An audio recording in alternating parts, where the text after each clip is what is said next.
Maagang gumising si Isabela ng araw na yon. Tulad ng nakasanayan niya, isinukbit niya ang kupas na bag sa balikat at tinulak palabas ang maliit niyang inuupahang kariton na ginagamit niya sa pangongolekta ng mga kalakal na maaari niyang ibenta sa junk shop. Simple lang ang buhay ni Isabela. Wala siyang magarbong pangarap. Ang mahalaga lang sa kanya ay makaraos sa bawat araw. Huminto siya sa isang tindahan kung saan madalas siyang makakuha ng mga karton. Habang inaayos niya mga nakolekta, marahan niyang itinulak ang kariton papunta sa gilid ng kalsada. Ngunit dahil sa bigat ng mga kargada, bahagya itong umusad pasulong. At sa parehong sandali, may paparating na itim na mamahaling sasakyan sa kabilang dulo ng kalsada. At ang nasa loob nito ay si Jeremiah Fored. Suot ang mamahaling tuksido at may bahid ng pagkainis sa mukha habang paulit-ulit na tumitingin sa kanyang relo. Hindi niya gusto ang araw na ito dahil ito ang araw ng kasal niya. Kasal na pinalano ng kanyang pamilya at hindi naman niya ginusto. Nakaipit ang mga daliri niya sa manibela habang bumubuntong hininga. Just one ceremony at matatapos din ang lahat ng ito. Bulong niya sa sarili. Ngunit may ibang plano ang kapalaran. Habang papalapitan sa sakyan niya, biglang gumulong ang kariton ni Isabela papunta sa gitna ng kalsada. Sumabit ang gilid ng kariton ni Isabela sa bumper ng kotse ni Jeremiah. Napahinto ang sasakyan at nanlaki ang mga mata ni Isabela. Aray ko! Napasigaw siya habang tinatakbo ang kariton. Lumabas agad si Jeremiah sa kotse na halatang nagpipigil ng galit. Tinignan niyang kariton na nakasabit sa kanyang sasakyan. Mabagal niyang itinaas ang tingin sa babaeng may hawak nito. Mukha itong pagod kahit kakasimula pa lamang ng araw. May bahid ng dumi ang damit. Matalim ang mga titig sa kanya at hindi mukhang natatakot sa kanya. Hoy! Anong klaseng pagmamaneho yan? Hindi ka ba marunong tumingin sa daan? Napakunatan noon ni Jeremiah. Hindi siya makapaniwala. Siya pang pinagalitan. Excuse me, ikaw ang nasa gitna ng kalsada. Eh bakit? Hindi ba kalsada rin to para sa mga tulad namin? Napabuntong hininga si Jeremiah. Tumingin siya sa relo at 30 minutes na lang bago magsimula ang kasal. Napamura siya sa isip. Great. Just great. Tinignan niyang kariton at ang gasgas sa bumper ng kotse niya. Alam mo ba kung magkano halaga ng sasakyan ko, miss? Nagtaas ng kilay si Isabela. At ano naman kung mahal yan? Sinira mong kariton ko. Tinulak niyang kariton para ipakita ang baluktot na gulong. Tignan mo to! Paano ng trabaho ko ngayon? Napapikit si Jeremiah sandali. Hindi ito ang gusto niyang mangyari sa araw na yon. Late na siya at ngayon ay may nakikipag-away pa sa kanya. Okay, look, I don't have time for this. Hinugot niyang wallet at naglabas ng ilang libong piso saka iniabot niya kay Isabela. Ito, para sa damage. Hindi man lamang gumalaw si Isabela para kunin yun. Sa halip ay lalo siyang napasimangot. Akala mo ba mabibili mo lahat ng bagay sa pera mo? Napakunatan noon ni Jeremiah. Hindi niya inaasahan yun. Karamihan kasi sa mga tao ay agad tatanggapin ng ganong kalaking pera. Pero hindi ang babaeng kaharap niya. Ano? Hindi ko kailangan ng pera mo. Lumapit pa siya sa sasakyan ni Jeremiah at tinignan ang gasgas nito. Tapos ay tinignan ulit si Jeremiah mula ulo hanggang paa. Mukha ka pang ikakasal. Natahimik sandali si Jeremiah at saka napailing.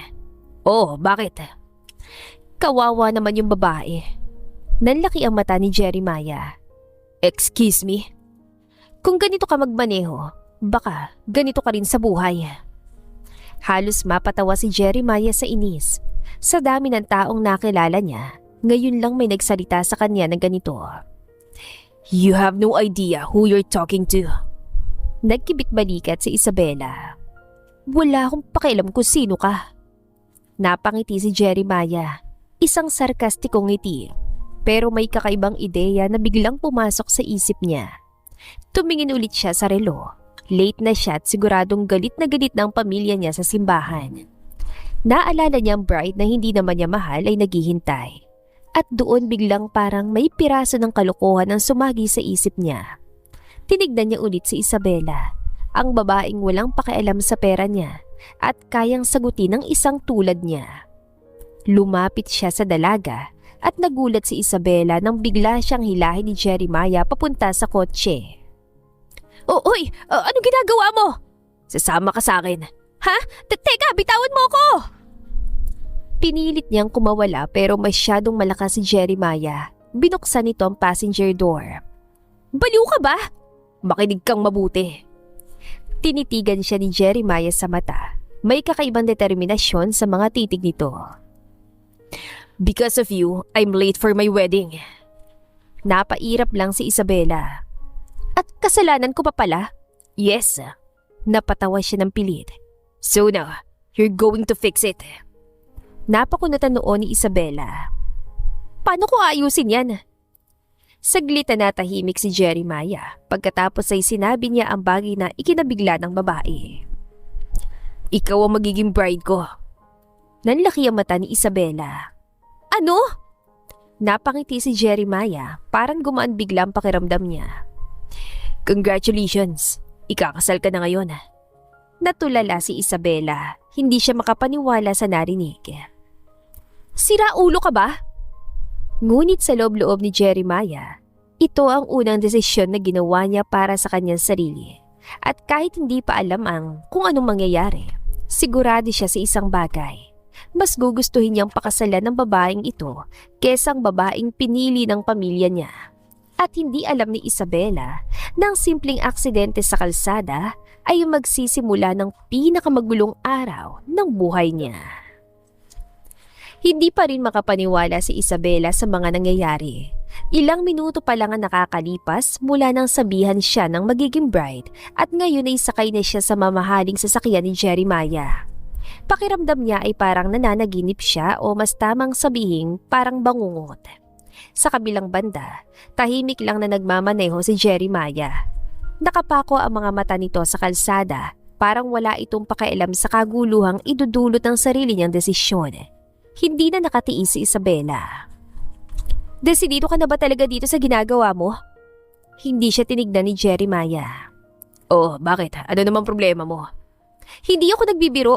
Baka nakakalimutan mo. Kasal mo yung pupuntahan. Bahagyang napangiti si Jeremiah. Kaya nga kita dinala. Napairap si Isabela. Hindi naman kasi ako yon. May bride ka na. Saglit na natahimik ang lalaki bago nagsalita. Ayokong pakasalan ng babaeng yon. Napakunutan noon ni Isabela. Bakit ka pumayag? Dahil sa pamilya ko.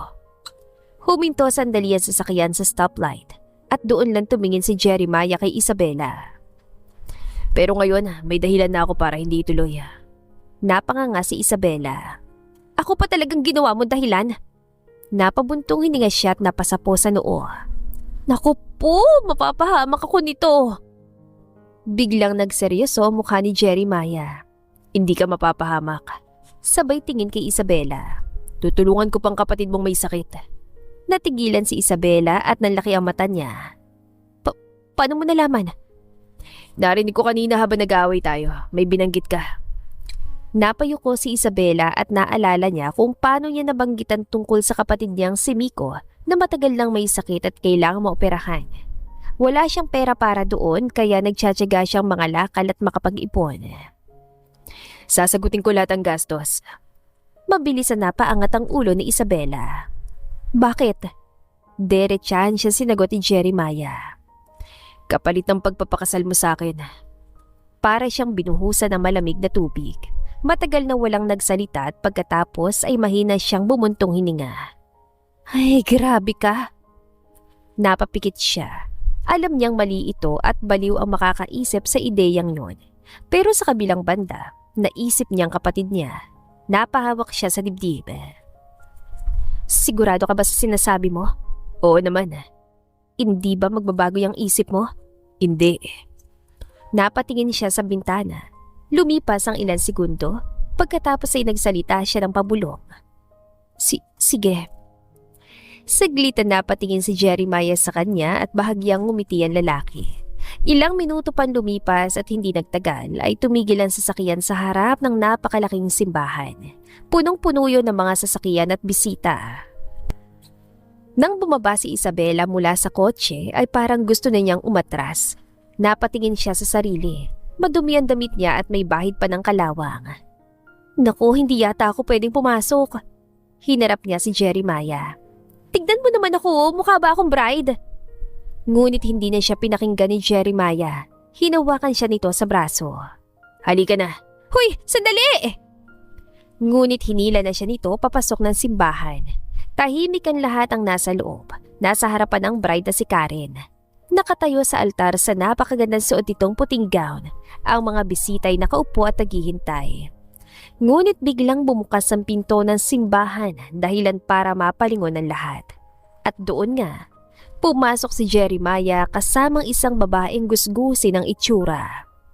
Nagsibulungan agad ang mga tao pero hindi yun pinansin ni Jeremiah. Dire-diretso siya naglakad papunta sa altar na hila-hila si Isabela na nagpipigil sa hiya. Jeremiah, nakakahiya na! Shh, manahimik ka lang dyan. Pagdating sa harap ng pare ay napakunutan noon ito. Jeremiah, ano to? Huminga ng malalim si Jeremiah at pagkatapos ay diretso nagsalita. Father, kasalin po niyo kami. Halos mahulog sa kinatatayuan ng pare kasabay ng mga napasinghap na mga bisita. Sa kabilang banda parang nanigas si Karen sa kinatatayuan. Jeremiah, anong ibig sabihin nito? Saad ni Karen. Hindi siya pinansin na lalaki. Tinignan lang nito ang pare. Simula na po natin. Nabigla ang lahat lalo na mga magulang ni Jeremiah na agad tumayo mula sa upuan. Jeremiah, anong ginagawa mo? Singhal ng ama ni Jeremiah. Sino yung babaeng yan? Sabat naman ang ina niya. Ngunit hindi sila pinansin ni Jeremiah na parabang wala siyang naririnig. Nakatitig lang siya sa pare. Habang si Isabela naman ay halos matunaw na sa hiya. Jeremiah, baka pwede natin pag-usapan to sa labas. Huli na. Ha? At parang eksena sa pelikula, sinimula ng pare ang seremonya. Halos walang makapaniwala. Para silang nanonood ng kakaibang palabas. Habang nanginginig si Isabela sa kaba, si Jeremiah naman ay kalmado lang hanggang sa dumating ang pinakahuling tanong ng pare. Tinatanggap mo ba si Isabela bilang iyong asawa? Diretsong sumagot si Jeremiah. Yes, Father. Halos mapapikit si Isabela. Ikaw, Isabela. Napatingin siya sa lalaki. Naalala niya ang kapatid niya at ang kalagayan nito kaya huminga siya ng malalim bago sumagot. Opo, Father. Ipinapahayag ko na kayo ay mag-asawa na. Halos sabay-sabay napasinghap ang mga tao. Sa loob lamang ng ilang minuto, nagbago ang lahat at doon ay biglang sumigaw si Karen. Jeremiah! Namumula sa galit ang mukha niya habang papalapit sa dalawa. Ano kakayan ba tong pinagagagawa mo, ha? Tinuro niya si Isabela. At sino yung babaeng yan? Napatras si Isabela. Pasensya na po. Pero hindi siya pinatapos ni Karen. Pinahiya mo ako sa harap ng lahat. Sa likod ay naglalapitan na rin ang mga magulang ni Jeremiah na galit ang kanilang mukha. Tinignan nila si Isabela mula ulo hanggang paa at halatang hinuhusgahan. Jeremiah, sino ba babaeng ito? Tahimik lang si Jeremiah pagkatapos ay hinawakan niyang kamay ni Isabela. Hindi na mahalaga kung sino siya. Napakunutan noon ang lahat pagkatapos ay malamig niyang sinabi. Ang mahalaga, kasal na kami. Halos mawala ng boses sa mga magulang niya. Ano? At wala na kayong magagawa. Sa kanya hinila si Isabela palabas ang simbahan. Halika na. Sandali! Habang sa loob ay nagkakagulo ang mga tao kasabay ng nagsusumigaw pa rin na si Karen. Samantalang sa labas, halos tumatakbo si Isabela habang hinihila ng lalaki. Pagdating sa sasakyan ay saka lang siya nakabawi. Jeremiah, baliw ka ba? Huminto ang lalaki at tumingin sa kanya at bahagya itong umiti. Hindi. Huminga siya ng malalim. Asawa na kita ngayon. Parang gustong mawala ng malay ni Isabela. Hindi niya alam kung matatawa siya o iiyak dahil lang sa isang simpleng banggaan sa kalsada at ngayon may asawa na siya. Pagkatapos ng kaguluhan sa simbahan ay hindi na nagsalita si Isabela habang nasa loob sila ng sasakyan. Pakiramdam niya ay parang may bagyong dumaan sa buhay niya sa loob lamang ng ilang oras. Mula sa simpleng pangongolekta ng kalakal hanggang sa bigla siyang naging asawa ng isang lalaking hindi niya halos kilala. Tahimik lang siya nakatingin sa labas ng bintana, samantalang si Jeremiah ay kalmado lang sa pagmamaneho. Maya-maya ay pumasok na sila sa isang makipot na eskanita. Halos magdikit-dikit ang mga bahay na gawa sa kahoy at yero. Doon nagsimulang kumunutan noon ni Jeremiah. Hindi naman kasi siya sanay sa ganitong lugar. Huminto ang sasakyan sa tapat ng isang maliit na bahay na kasinlaki lang yon ng isang garahe. Napakamot sa ulo si Isabela. Nandito na tayo. Tumingin siya kay Jeremiah. Pasensya na, malit lang tong bahay namin. Hindi nagsalita si Jeremiah. Tahimik lamang itong bumaba ng sasakyan na lalong nagpahiya sa damdamin ni Isabela. Nang buksan niyang pintong kahoy ay agad niyang napansin ang kalat sa loob. May mga lumang karton pa sa isang sulok at ilang mga gamit na nakapatong lang kung saan-saan. At may isang maliit na lamesa sa gitna ng bahay. Napangiwi si Isabela. Naku, teka, ang gulo. Haharangan sana niyang pinto. Sandali lang, ayusin ko muna. Ngunit hindi siya pinakinggan ni Jeremiah. Dire-diretso itong pumasok sa loob. Natulala si Isabela. Uy, sandali! Sa loob ng bahay ay may batang lalaki na nakaupo sa sahig at naglalaro ng lumang sasakyan na laruan. Pagkakita pa lang nito kay Isabela ay agad itong tumakbo. Ate! Mahigpit siya niyakap nito kaya napangiti si Isabela. Kumusta ka na? Napatingin ang bata kay Jeremiah at nanlaki ang mata nito. Sino yan, ate? Masigla ang boses ito na halos hindi mo iisiping may sakit ang bata. Ngumiti si Jeremiah. Lumapit siya't nilapag sa mesa ang dalang mga pagkain. Pasalubong. Agad naman na lumapit si Miko. Wow! Hindi na ito nagpatumpik-tumpik pa at agad na nilantakan ng mga pagkain. Napakamot si Isabela sa ulo sa hiya. Pasensya ka na, lagi kasing gutom yan eh. Hindi yun pinansin ni Jeremiah. Tahimik lang siya nakatingin sa bata. Ang sarap! Punong-puno ang bibig nito habang kumakain at pagkatapos ay muli nitong tinignan si Jeremiah. Kuya, ano pong pangalan mo? Magbubukas sana ng bibig si Jeremiah nang putulin siya ni Isabela. Ako ang, siya yung tutulong sa pagpapagamot mo, Miko. Napalingon si Jeremiah sa kanya. Tahimik lamang ito. Samantalang si Miko ay napangiti. Talaga po? Tumango-tango si Isabela. Ganon din si Miko na parang normal lang sa kanya narinig. Salamat po, kuya. Napatingin si Jeremiah sa bata sa kabahagyang umiti. Pagkatapos ay umupo siya sa lumang silya. Saglit siyang tumingin-tingin sa paligid. Simple at halos walang kagamit-gamit ang bahay ng magkapatid. Nasaan ang mga magulang niyo? Natigilan si Isabela at napayuko siya habang inaayos sa mga karton. Wala na sila. Paano nangyari? Napahinto si Isabela sa ginagawa at sandali siya nag-isip bago sumagot. Matagal na yun. Tipid niyang sagot at wala na siyang idinagdag. Halatang ayaw na niyang pag-usapan ang ganun topic kaya hindi na rin nagpumilit pa si Jeremiah. Sa kabilang banda, tapos nang kumain si Miko at nakatingin na ulit kay Jeremiah. Kuya, may kotse ka? Bahagyang natawa si Jeremiah. Oo, gusto mo bang makita? Nanlaki ang mata ng bata. Wow, astig! Napangiti si Jeremiah. Hindi niya napigilan ang sarili na haplusin ang ulo nito. Magpapacheck up tayo. Napatingin si Isabela sa kanya. Ngayon na ba? Tumango si Jeremiah at hindi na tumutol pa si Isabela. Makalipas ang ilang minuto ay muling sumakay sa sasakyan. Masaya si Miko habang nakatingin sa labas ng bintana. Ang laki ng mga gusali! Napangiti si Isabela habang pinapanood ang kapatid. Halatang bihira itong makalabas. Pagdating sa ospital ay agad silang tinanggap at hindi na kinailangan ni Jeremiah na maghintay sa mahabang pila. Isang tawag lamang nito sa kakilala ay agad silang inassess ng doktor. Matagal na sinuri si Miko. Tahimik lang na nakaupo si Isabela habang kinakabahan.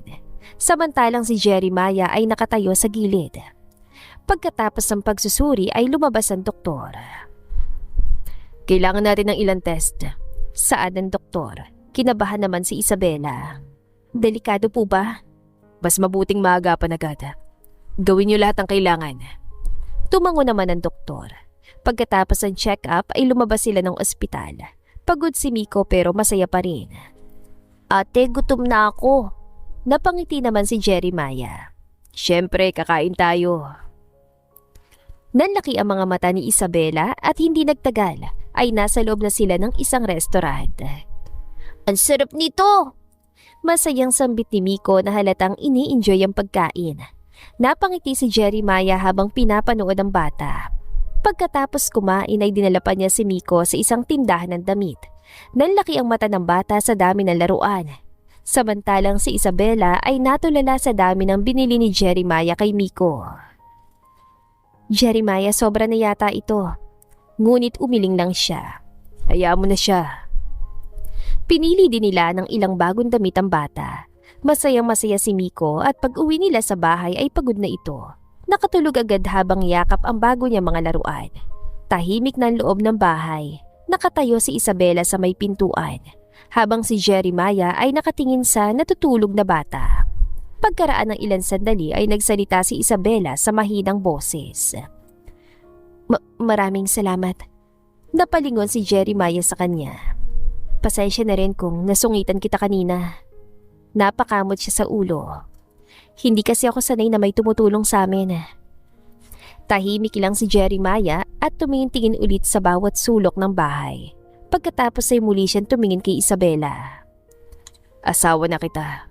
Natigilan si Isabela. At responsibilidad ko na kayo. Hindi niya alam kung anong isasagot.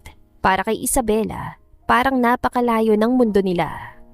Siya, may isang babae na nagtutulak lang ng kariton, habang si Jeremiah ay isang lalaking galing sa mayamang pamilya. Pero sa kabila ng lahat, ngayon ay mag-asawa na sila.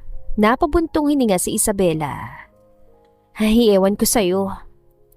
Ngunit sa kabila ng pag-aalinlangan niya, may kakaibang pakiramdam na nabuo sa dibdib niya. Hindi niya alam kung bakit at sa mga susunod na araw ay lalo pang magbabago ang buhay nilang dalawang magkapatid. Gabi na makauwi si Jeremiah sa mansyon ng kanilang pamilya. Pagod na siya. Hindi lang sa buong araw na nangyari kundi sa gulong sinimulan niya mismo.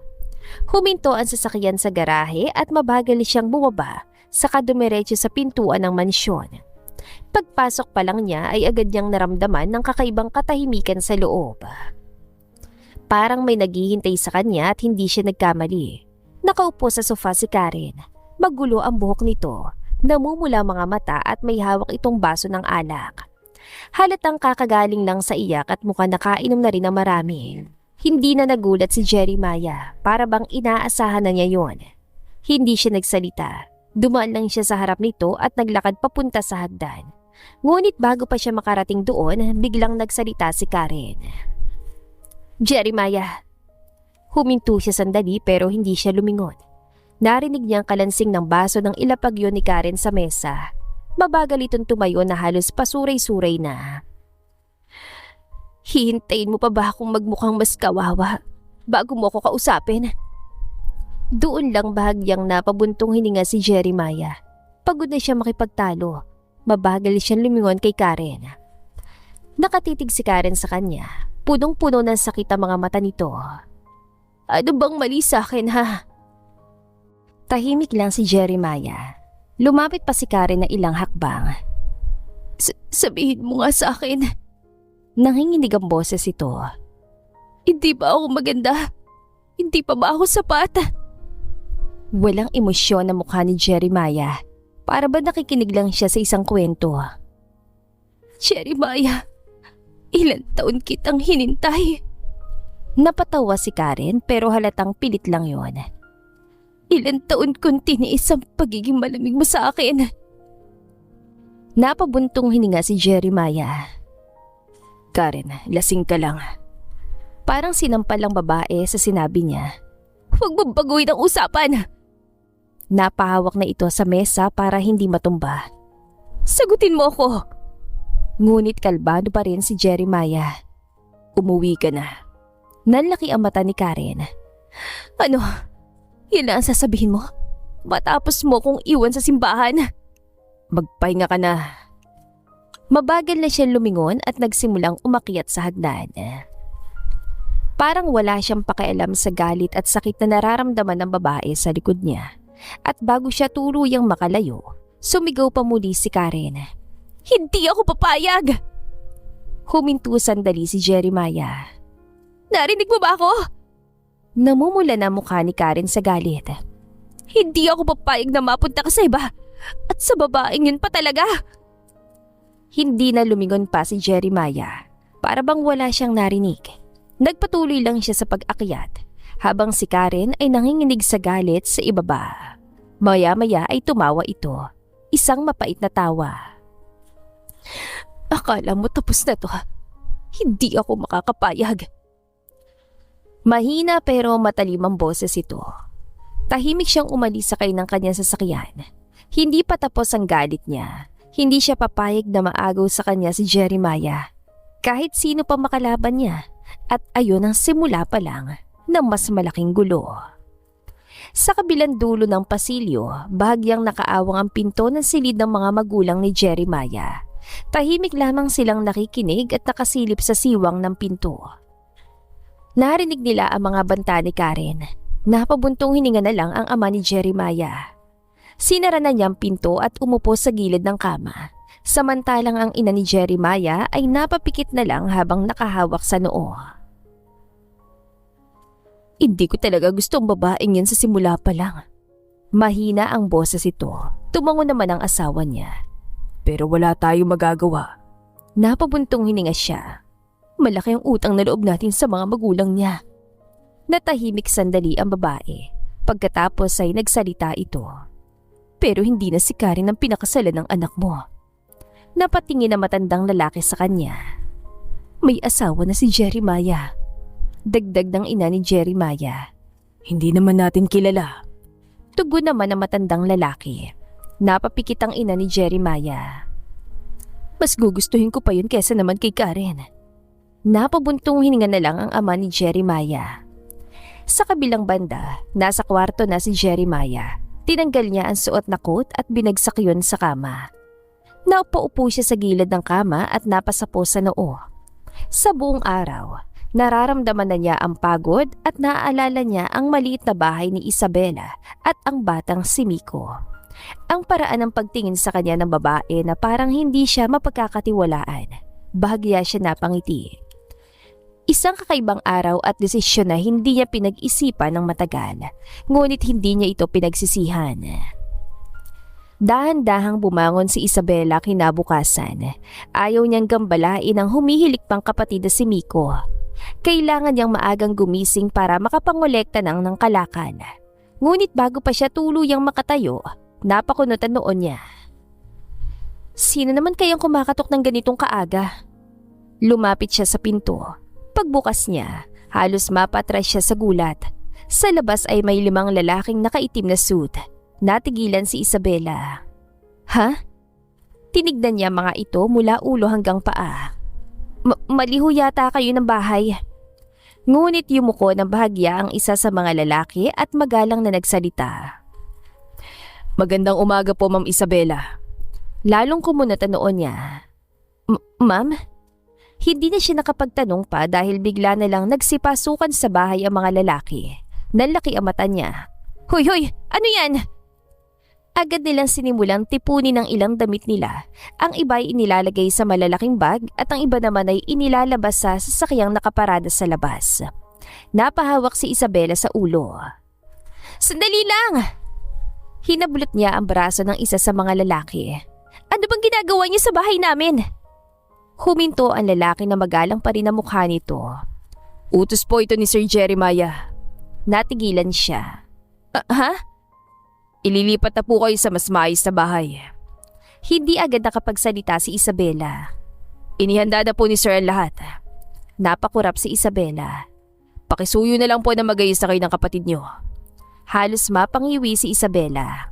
Hindi naman namin kailangan yan. Ngunit yumuko lang ulit ang lalaki. Pasensya na po, utos po yun. Napabuntong hininga na lang si Isabela at sa likod niya ay nagising na si Miko na nagkakamot pa sa ulo. Ate, bakit may mga lalaki sa bahay? Napatingin si Isabela sa kapatid. Lilipat na raw tayo ng bahay. Nanlaki ang mata ng bata. Talaga po? Napabuntong hininga siya. Oo. Wala na rin naman siyang magagawa at makalipas ang ilang minuto ay nag-ayos na silang magkapatid. Paglabas nila ng bahay, doon na nagsimulang magsulputan ng kanilang mga kapitbahay, mga tsismosa ng eskanita. Lumapit ang isa sa mga kapitbahay nila na nakakunutan noo pero may halong inggit sa mata. Hoy Isabela, ano nangyayari dito? Sumunod naman ang isa pa. Wow Isabela, mayaman ka na. Tinignan pa nito ang sasakyan. Napakamot naman si Isabela sa ulo. Hindi naman. May sugar daddy ka no? Nagtawa na ng ilan. Napangiwi si Isabela. Hoy, tigilan niyo nga ako. Hindi nagtagal ay sumakay na sila sa sasakyan.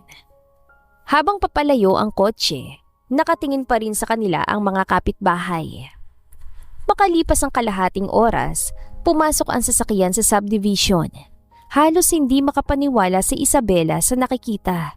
Malalaking bahay, malinis ang kalsada at tahimik ang paligid. Huminto ang sasakyan sa tapat ng isang modernong bahay. Nanlaki rin ang mga mata ni Miko. Ate, dito ba tayo titira? Halos hindi makasagot si Isabela. Pagbaba nila ng sasakyan, ay agad niyang napansin na may taong nakatayo sa harap ng bahay. Lumapit ito sa kanila at nang makita siya ng bata ay malawak itong ngumiti. Kuya Jeremiah! Agad siyang tumakbo papunta dito.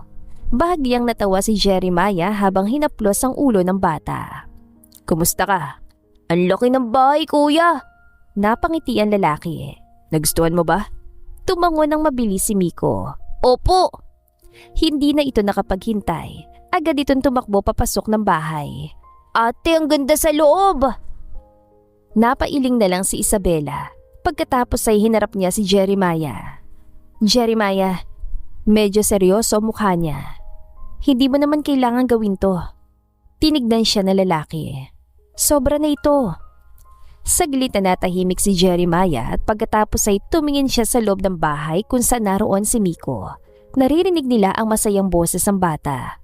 Ate, may rep tayo! Napangiti si Jeremiah. Pagkatapos ay bumalik ang tingin niya kay Isabela. Mas makakabuti kay Miko malinis at maayos sa bahay. Natigilan siya. Pero hindi na siya pinatapos sa lalaki. At saka, bahagya itong ngumiti. Asawa na kita, right? Nanlaki ang mata ni Isabela at pagkatapos sabihin yun ay tumalikod na si Jeremiah. May trabaho pa ako. Naglakad na ito papunta sa kotse. Hindi na siya nakapagsalita pa. Bago sumakay ang lalaki ay muli ito nagsalita. May pagkain at gamot na rin dyan para kay Miko. Tumango lang si Isabela saka umalis na sa sasakyan. Naiwan siya nakatayo sa harap ng bahay na halos hindi pa rin siya makapaniwala sa lahat. Mula sa maliit nilang bahay sa Escanita, ngayon ay nasa isang malaking bahay na sila. Sa loob ay narinig niya ang boses ni Miko. Ate! Pumasok na siya sa bahay. Pagdating sa sala ay nakita niya ang kapatid na tuwan-tuwa. Ang ganda dito, ate! Napangiti naman si Isabela. Nang mapag-isa na siya, napahawak siya sa dibdib. Ano ba to? Ramdam niya ang kakaibang kaba sa puso niya nang maalala ang sinabi ni Jeremiah. Asawa na kita. Napailing siya. Hindi pwede. Pinisil-pisil niyang pisngin niya. Huwag kang kikiligin. Bulong niya sa kanyang sarili. Ngunit sa kabila ng pagpipigil niya, may ngiti pa ring sumilip sa labi niya. At hindi niya namalayang, unti-unti nang nagbabago ang nararamdaman niya para sa lalaking bigla nilang dumating sa buhay nila. Isang kilalang abogado at kung pagmamasdan, hindi lang katalinuhan ang kapansin-pansin sa kanya, kundi pati ng natural niyang kagwapuhan. Siya si Arthur. Ngunit sa mga sandaling yon ay seryoso ang mukha nito. May hawak siyang lumang larawan ng dalawang bata. Isang batang babae at isang batang lalaki. At sa likod ng larawan ay may nakasulat na pangalan. Mabagal na napabuntong hininga si Arthur. Nasaan na kaya kayo ngayon? Bulong niya sa sarili. Nasa harap niya ang nakalatag na ilang dokumento tungkol sa isang malaking mana. Lahat ng iyon ay nakapangalan sa iisang tao at ang babaeng matagal na niyang hinahanap.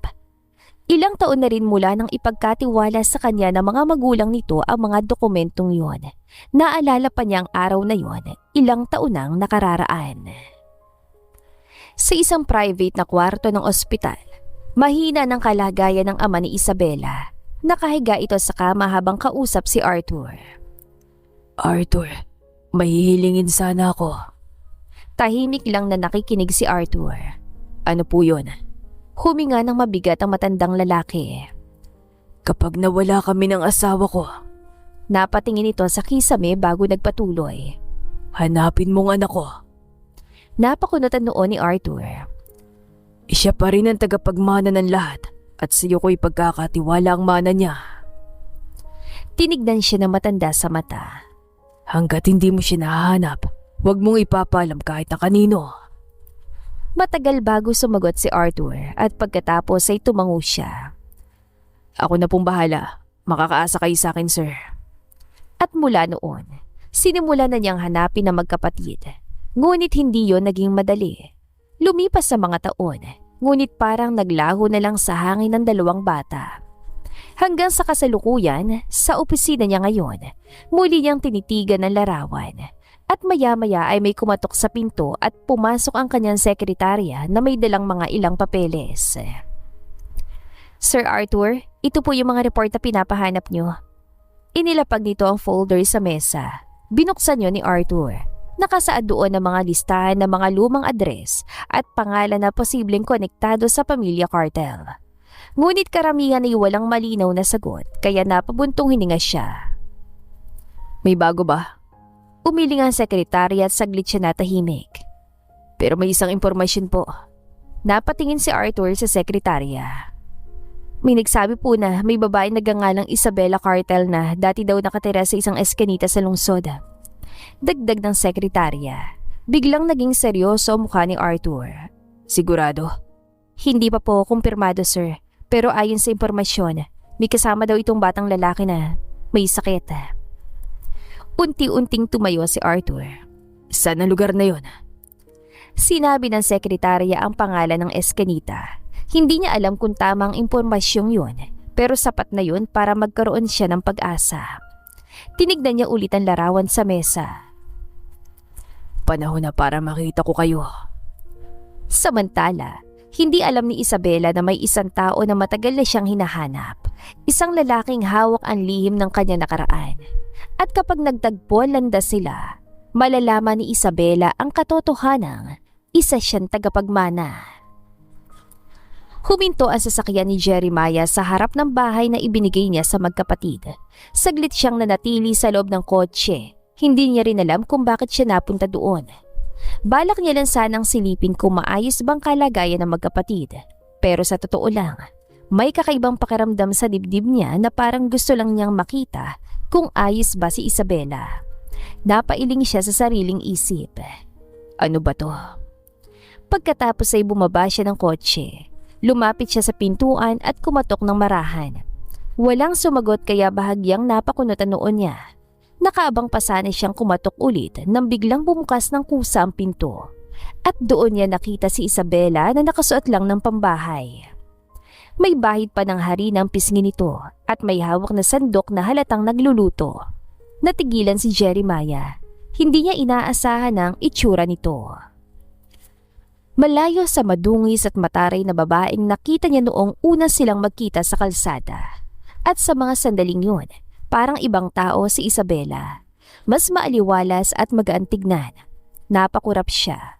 Samantalang si Isabela ay nagulat din na makita siya. Jeremiah? Saglit siya natigilan bago nakabawi. Pasok ka. May mga laruan na nakakalat sa sahig at napansin niyang tahimik ang bahay. Nasan si Miko? Napatingin si Isabela sa isang kwarto. Ayon, tulog na. Bahagya siyang umiti. Maghapon kasing naglaro. Napatingin si Jeremiah sa oras. Maaga pa para matulog ang bata pero mukhang napagod nga ito. Mabilis na bumalik si Isabela sa pagluluto. Sandali lang. Tahimik lang na nakatayo si Jeremiah sa sala. Hindi niya alam kung uupo ba siya o aalis na lang. Sa totoo lang, hindi niya rin alam kung bakit siya naiilang. Maya-maya ay lumabas si Isabela mula sa kusina. Kumain ka na ba? Napatingin siya sa babae at saglit siya nag-isip bago sumagot. Hindi pa. Tumangot-tango si Isabela. Sakto, paluto na tong ulam, kumain ka na muna. Pagkatapos ay ngumiti ito, napailing si Jeremiah. Hindi na. Ngunit bago pa siya makapagsalita ulit, inunahan na siya ni Isabela. Jeremiah, napatingin siya kay Isabela at medyo seryoso mukha nito. Mag-asawa naman na tayo. Natigilan siya. Hindi ka nabisita dito. Napakamot si Jeremiah sa batok. Hindi niya alam kung ano ang isasagot. Parang na-reverse card siya ni Isabela dahil kada may ibibigay siya dito at tatanggihan ni Isabela ay ayun palagi ang sinasagot niya. Kaya umupo ka na. Wala na siya nagawa. Tahimik siyang umupo sa lamesa. Habang si Isabela naman ay bumalik sa kusina para maghain. Mula sa lamesa ay pinagmamasdan niya ito na abala sa pag-aayos ng mga plato. Paminsan-minsan ay napupuntang hibla ng buhok nito sa mukha at inaayos lang ni Isabela yon gamit ang likod ng kamay niya. Lalo tuloy niyang naramdaman ng kakaibang pakiramdam sa dibdib niya. Maya-maya ay lumapit si Isabela na may dala ng pagkain. Inilapag niya yon sa mesa. Kain na habang mainit-init pa. Kumuha siya ng sandok para sana magsalin. Pero sa parehong sandali ay hahawak din si Jeremiah para kunin ang sandok. Kaya sabay nilang nahawakan ito dahilan para matigilan silang dalawa at magkatitigan. Halos ilan segundo ring walang nagsalita. Ramdam ni Isabela ang init ng kamay ni Jeremiah sa kamay niya na parang may kuryenteng dumaloy sa katawan niya. Mabilis niyang binawi agad ang kamay niya. Ay! Napayuko siya. Ramdam niyang namumulang pisngi niya. Ikaw nang mauna. Bahagyang napangiti si Jeremiah. Ngunit napansin niyang parang natataranta ang babae. Mabilis itong kumuha ng plato at hindi makatingin sa kanya. Relax ka lang. Natigilan si Isabela at napatingin kay Jeremiah. Halata kasing tataranta ka eh. Mas lalo tuloy nahiya si Isabela. Hindi kaya. Ano kasi, mainit, oo. Napakamot siya sa ulo. Napangiti na lang si Jeremiah sa katahimik lang na kumain. Pasarap pa. Napatingin si Isabela sa kanya. Talaga? Tumangot-tango si Jeremiah sa kapalihim na napangiti si Isabela. Tahimik silang kumain. Paminsan-minsan ay nagkakatitigan sila. At pareho ring mabilis na umiiwas ng tingin. Hindi nila alam pero unti-unti nang nagiging komportable ang presensya ng isa't isa.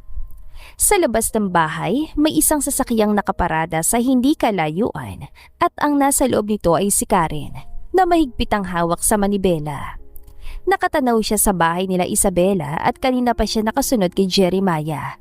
At ngayon, nakikita niya sa bintana ang dalawang tao na sabay kumakain. Namumula sa galit ang mukha niya. Hindi ako papayag.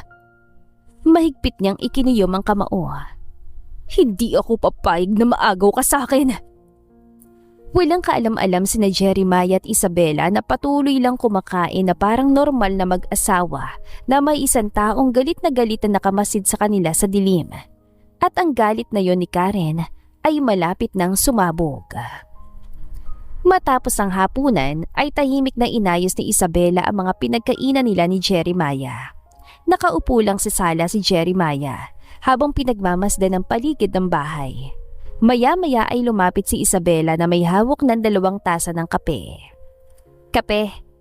Inabot niyang isa kay Jeremiah. Napatingin pa muna siya sa tasa bago ito kinuha. Salamat. Umupo si Isabela sa kabilang upuan. Sandaling katahimikan ang namagitan sa kanila hanggang sa unang nagsalita si Jeremiah. Kumusta si Miko kanina? Napatingin si Isabela sa pintuan ng kwarto kung saan natutulog ang kapatid. Masaya naman, hyper pa din. Bahagya siyang umiti. Hindi ko na nga halos mapapasok sa kwarto. Napangiti si Jeremiah. Hayaan mo na, bata kasi. Tumango-tango lang si Isabela. Sandali siya natahimik bago muling nagsalita ang lalaki. Wala ba kayong ibang kamag-anak? Napatingin si Isabela sa tasa ng kape niya at parang may bumigat sa dibdib niya. Matagal siyang hindi nagsalita hanggang sa bumuntong hininga siya. Hindi ko rin alam. Napakunutan noon ni Jeremiah. Paano nangyari yon? Tahimik na tumitig si Isabela sa sahig, parang nagbabalik sa alaala niya ang isang lumang kwento. Bibi pa si Miko noon. Mahina ang boses niya. Ako naman mga 5 o 6 na taon. Bahagya siya napangiti pero may lungkot sa mata niya. Mayaya kami noon. Napatingin si Jeremiah sa kanya. Yaya? Tumango si Isabela. Hanggang isang gabi, dinala niya kami palayo. Napakunutan noon ni Jeremiah. Bakit? Napailing-iling si Isabela. Hindi ko rin alam. Napahigpit ang hawak niya sa tasa ng kape. Ang naalala kong sabi niya, kailangan daw naming umalis. Sandali siyang tumahimik. Tapos ayun, hindi na kami nakabalik. Hindi ba kayo hinanap ng mga magulang nyo? Bahagyang tumawa si Isabela pero halatang mapait ang tawa niyang yon. Hindi ko alam. Sa isip ko noon kung talagang mahal nila kami. Napahinto siya sandali. Dapat nahanap nila kami. Tahimik lang si Jeremiah. Ramdam niya ang sakit sa boses ng babae. Kaya doon nagsimula. Napalingon siya sa lalaki. Doon ako nagsimulang magalit sa kanila. Napapikit siya sandali. Iniisip ko, pinabayaan nila kami. Tahimik lang na nakikinig si Jeremiah. Hindi niya agad sinabi ang nasa isip niya. Sa halip ay marahan siya nagsalita. Pero paano kung hinanap nila kayo? Napatingin si Isabela sa kanya. Paano kung hindi lang talaga nila kayo makita? Natigilan si Isabela. Hindi niya yon naisip. Ang buong paniniwala niya ay pinabayaan lang sila. Pero ngayon, parang may ibang posibilidad. Tahimik siyang napayuko. Hindi ko alam. Mahinang sambit niya. Matagal na rin kasi. Sandaling katahimikan ang pumalot sa sala. Pagkatapos ay nagsalita si Jeremiah. Tutulungan kitang hanapin sila. Napatingin si Isabela sa kanya. Ha? Seryoso ang mukha na lalaki. Kung gusto mo. Natigilan siya. Hindi niya inaasahan ang sinabi nito. Kung buhay pa sila, hanapin natin. Parang may kumurot sa puso ni Isabela. Hindi niya alam kung bakit pero naantig siya sa sinabi ni Jeremiah. Unti-unti siya napangiti. Salamat. Nagkatinginan silang dalawa. Unti-unting lumambot ang mga tingin nila sa isa't isa at hindi nila namalayang. Unti-unti ring naglalapit ang kanilang mga mukha. Halos ilang pulgada na lang ang pagitan nila. Dama na ni Isabela ang hininga ni Jeremiah. At ganoon din si Jeremiah. Dama ang init ang presensya ng babae. Magdidikit na ang kanilang mga labi nang biglang may marinig silang boses. Ate, parang nabuhusan na malamig na tubig ang dalawa. Mabilis nang umatras si Isabela at agad napalingon sa pintuan. Nakatayo doon si Miko na kusot-kusot pa mga mata na halatang bagong gising. Ate, nauuhaw ako. Napakamot si Isabela sa ulo habang namumulang pisngi. Teka, sandali. Mabilis siyang tumayo at lumapit sa kusina para kumuha ng tubig. Habang si Jeremiah naman ay naiwan sa sala na napahawak sa noo at bahagya siya napangiti. Pakiramdam ni Jeremiah ay parang may nagbago sa gabing yon. Mahina naman napailing-iling si Isabela sa may kusina habang kumukuha ng tubig para sa kapatid. Ramdam niya ang bilis ng tibok ng puso niya. At kahit pilitin niyang kalimutan na nangyari, alam niyang hindi na yun basta mawawala sa isip niya. Mabagal na pinatakbo ni Arthur ang sasakyan habang sinusuri ang mga bahay sa paligid. Halatang lugar ng mga may kaya at hindi niya inaasahan na sa ganitong lugar niya posibleng matagpuan ang babaeng ilang taon na niyang hinahanap. Sa passenger seat ay nakalapag ang isang folder at sa loob nito ay ang mga dokumentong matagal niyang iningatan. Lalong-lalo ng isang lumang larawan ng dalawang bata, si Isabela at Miko Cartel. Mahigpit niyang hinawakan naman ni Bella. Ilang taon na niyang hinahanap ang magkapatid. Ngunit kanina sa dati nilang tinitirhan, may isang matandang babae ang nagsabi sa kanya ng mahalagang bagay. Lumipat na raw ang mga ito ilang araw na nakakaraan at may mayamang lalaki daw ang tumulong sa mga ito. At yun ang dahilan kung bakit naroon siya ngayon. Unti-unting huminto ang sasakyan niya sa harap ng isang puting bahay at may bintanang nakabukas kung saan maririnig ang mahinang boses ng isang bata sa loob. Napabuntong hininga si Arthur. Sana kayo na nga yan. Dahan-dahan siyang bumaba ng sasakyan. Sa bawat hakbang papunta sa pintuan ng bahay ay mas lalong bumibilis ang tibok ng puso niya. Siguro ay dahil matagal na niyang hinihintay ang sandaling ito. Kung tama nga ang impormasyon niya na nasa loob ng bahay na yon ang babaeng tagapagmana ng lahat ng iniwan ng kanyang mga magulang.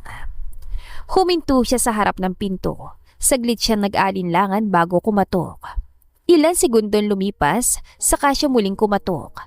Maya-maya, narinig na niya ang mga yabag sa loob at dahan-dahang bumukas ang pinto. Doon ay lumabas si Isabela. May hawak itong tuwalya na parang kakagaling lang sa pag-aayos ng bahay. Saglit na nagkatitigan ng dalawa. Halos mapakurap si Arthur. Hindi man niya ito nakita nung bata pa, pero may kakaibang pagkakahawig sa mga larawan ng kanyang mga magulang na nakita niya noon. Samantala si Isabela naman ay nagtatakang tumingin sa lalaking nasa harapan niya. Yes po, magalang nang umiti si Arthur. Magandang araw po. Bahagya siyang yumuko bilang pagbati. Ako si Arthur de los Reyes, isa po akong abogado. Napakunatan noon ni Isabela. Abogado? Tumango si Arthur. Pasensya na kung bigla akong dumating. Tinignan niya ang babae sa mata. Nag-aanap po kasi ako ng isang tao. Mas lalo pang naguluhan si Isabela. Sino pa si Janyo? Huminga ng malalim si Arthur. Kayo po ba si Isabela Cartel? Napakurap si Isabela. Ako nga po yun. Bahagyang nanlaki ang mga mata ni Arthur. Hindi niya inaasahan na ganong kadaling makumpirma ang pangalan. Mabilis niyang tinignan ang mukha ng babae. At sa loob-loob niya wala na siyang pagdududa. Ngunit kailangan pa rin niyang makasigurado. Pasensya na po kung magtatanong pa ako. Mahinahon ang boses ito. May kapatid po ba kayong nagangalang Miko? Lalong nanlaki ang mata ni Isabela. Oo po. Napatingin siya sa loob ng bahay. Bakit po? Bahagyang umiti si Arthur at sa mga sandaling yun, sigurado na siya. Pwede po ba akong pumasok sandali? Nag-alinlangan si Isabela. Hindi naman niya kilala ang lalaking nasa harapan niya, pero hindi rin naman ito mukhang masamang tao. Mukha nga itong magalang at professional. Maya-maya ay tumango siya. Sige po. Umatras siya para makapasok si Arthur at tahimik namang pumasok ang lalaki sa loob ng bahay. Agad niyang napansin ang kaayusan sa paligid, pero halatang bago pa lang sila doon. Sa sala ay may batang nakaupo sa sahig habang naglalaro ng robot na laruan. Pagkakita ni Miko kay Arthur ay huminto ito. Ate, sino yan? Napangiti si Isabela. Bisita. Lumapit naman si Arthur sa bata at nang makita niya ito, wala na siyang pagdududa. Ngumiti siya ng bahagya. Ikaw ba si Miko? Tumango naman ang bata. Opo. Napabuntong hininga si Arthur sa loob-loob niya. Matagal niyang hinintay ang sandaling yun, ngunit hindi pa niya pwedeng sabihin agad ang lahat. Kailangan muna niya makumpirma na maayos ang kanilang pagkakakilanlan. Samantala si Isabela ay naupo sa kabilang sofa. Ano po bang kailangan niyo sa amin? Huminga ng malalim si Arthur bago sumagot. May ilang bagay lang po akong gustong malaman tungkol sa pamilya niyo. Napakunatan noon ni Isabela. Pamilya? Tumango siya. May naalala po ba kayo mga pangalan ng magulang niyo? Napaisip si Isabela. Matagal na rin kasi. Ngunit may ilang alaala pa rin siyang hindi nakakalimutan. Ang tatay ko, si Ricardo Cartel. Bahagyang nanlaki ang mata ni Arthur. Tama at eksakto. Tugma yun sa pangalan na nasa mga dokumento. Tahimik siyang tumango. At ang nanay niyo? Elena Cartel. Hindi na napigilan ni Arthur ang sarili na mapangiti sa wakas. Matapos sa napakaraming taon ng paghahanap, natagpuan na rin niya ang taong ipinangako niyang hahanapin. Ngunit hindi pa rin niya agad sinabi ang katotohanan. Sa halip ay mahinaon siyang tumingin kay Isabela. Salamat po. Nagulat si Isabela. Bakit kayo nagpapasalamat? Bahagyang umiti si Arthur. May mga mahalaga lang po akong kailangang kumpirmahin. Sa loob-loob ni Arthur, sigurado na siya na ang babaeng nasa harapan niya ngayon ay ang tunay na tagapagmana ng lahat ng iniwan ng kanyang mga magulang. Matapos umalis ang bisitang abogado ay napaupo si Isabela sa sofa, malayo ang iniisip niya. Paulit-ulit niyang naaalala ang pagdating ng lalaking nagpakilalang abogado. Hindi niya alam kung bakit pero pakiramdam niya ay may kakaiba sa lalaking yon. Hindi ito mukhang may masamang balak. Sa halip parang may hinahanap lang talaga. Napabuntong hininga siya. Siguro si Jeremiah nga nagpadala sa kanya. Hindi niya namalayang napapangiti na siya.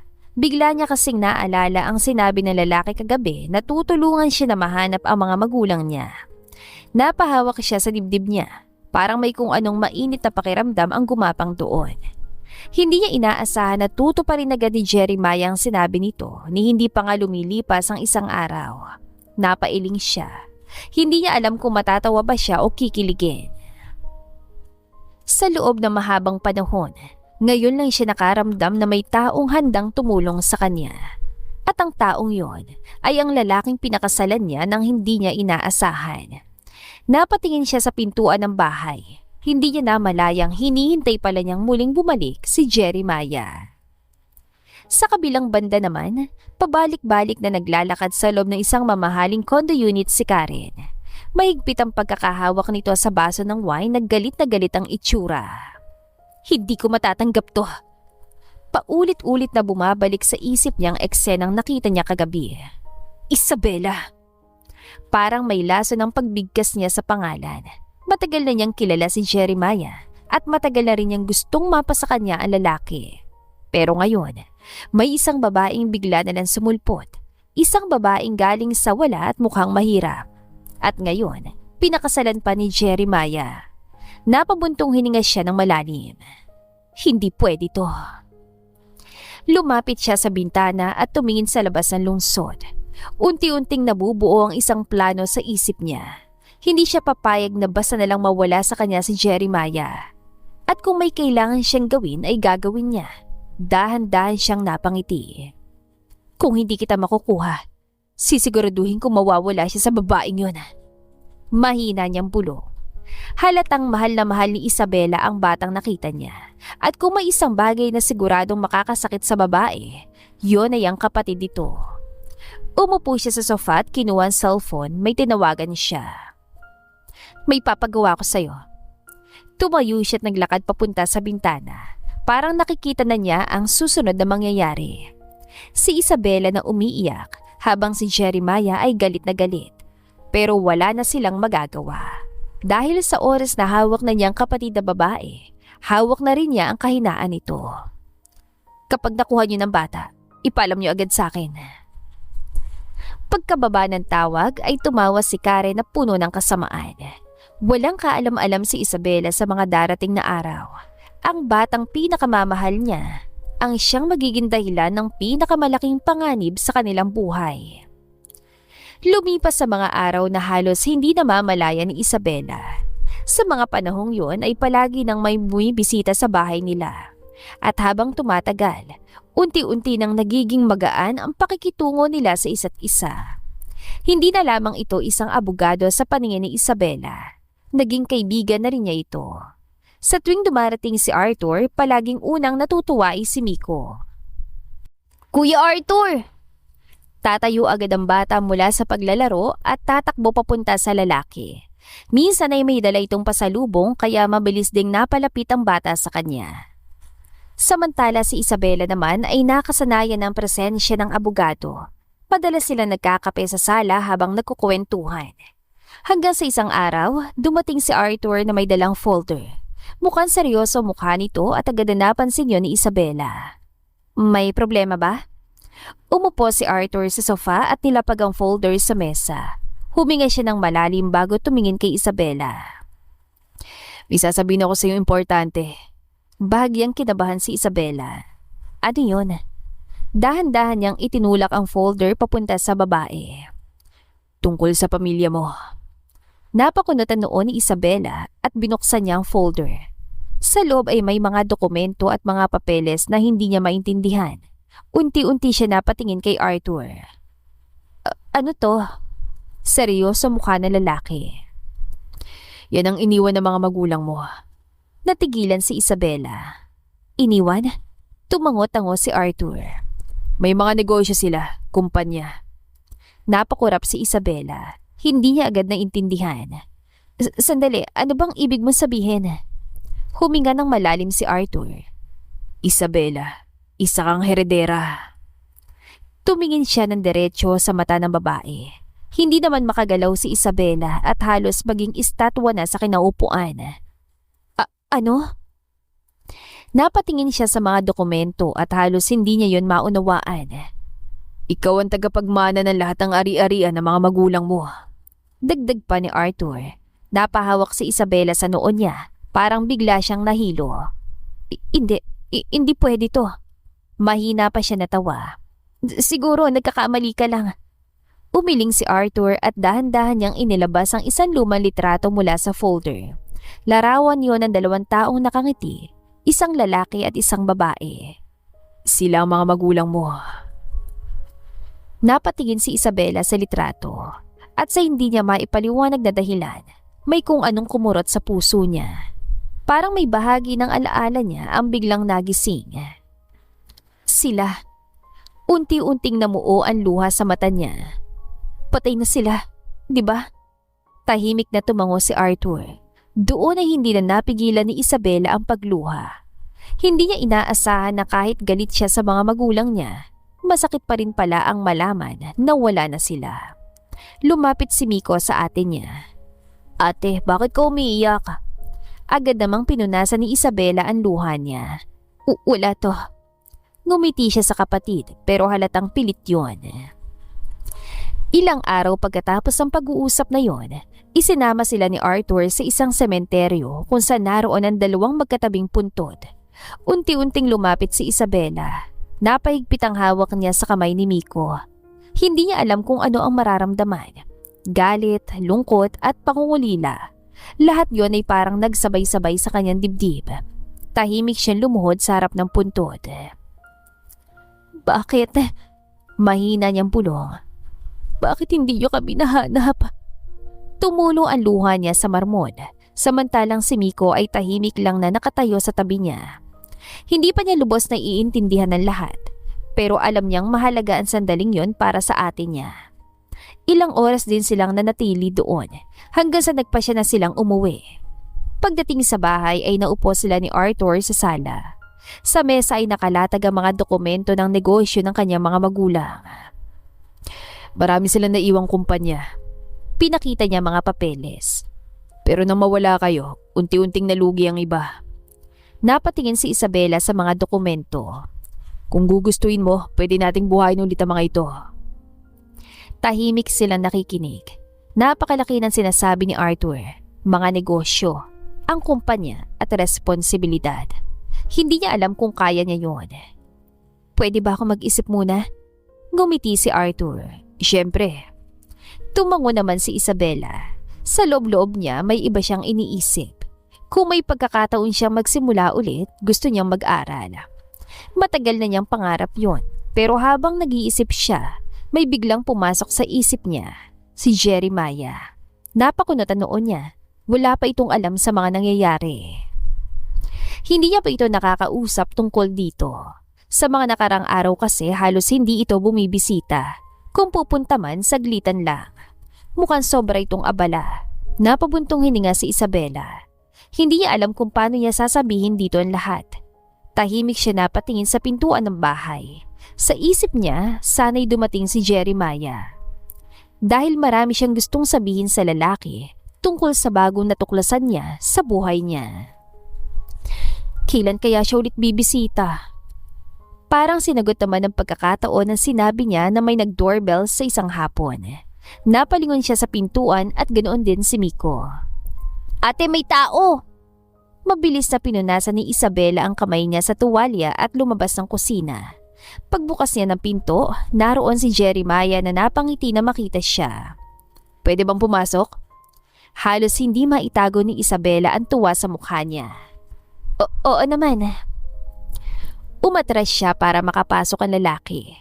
Pagpasok pa lang ni Jeremiah ay agad siyang sinalubong ni Miko. Kuya Jeremiah! Tumakbo ang bata papunta sa kanya. Napangiti naman si Jeremiah habang ginugulong buhok nito. Mukhang masaya ka ngayon ah. Opo kuya, may bago kasi ako laruan. Ipinakita ng bata ang maliit niyang kotse. Doon ay napangiti si Jeremiah. Samantala si Isabela ay tahimik lang na nakatingin sa kanila. Hindi niya alam kung paano sisimulan ng sasabihin niya. Pero bago pa siya makapagsalita, nauna nang magsalita si Jeremiah. May sasabihin sana ako. Napatingin si Isabela sa kanya. Ano yon? Parang nag-iisip pa si Jeremiah kung paano yun sasabihin. Pagkatapos ay tumingin ito kay Isabela. Gusto ka kasing makilala ng mga magulang ko. Halos mapakurap si Isabela. Ha? Tumango si Jeremiah. Simula kasi nung kinasal tayo, bahagya siya napakamot sa ulo. Hindi ka pa nila nakikilala. Napahawak si Isabela sa dibdib niya. Hindi niya inaasahan yun.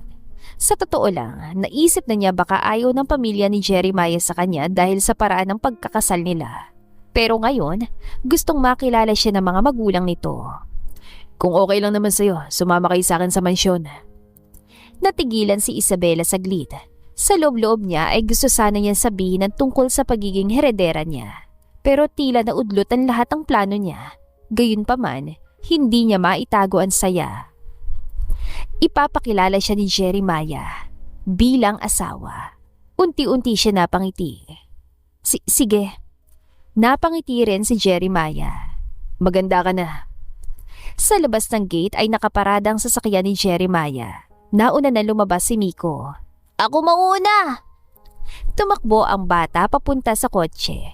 Samantala sa loob ng bahay ay inaayos pa ni Isabela ang maliit niyang bag. Sandali lang, sabi niya kay Jeremiah. Okay, I will just make a call.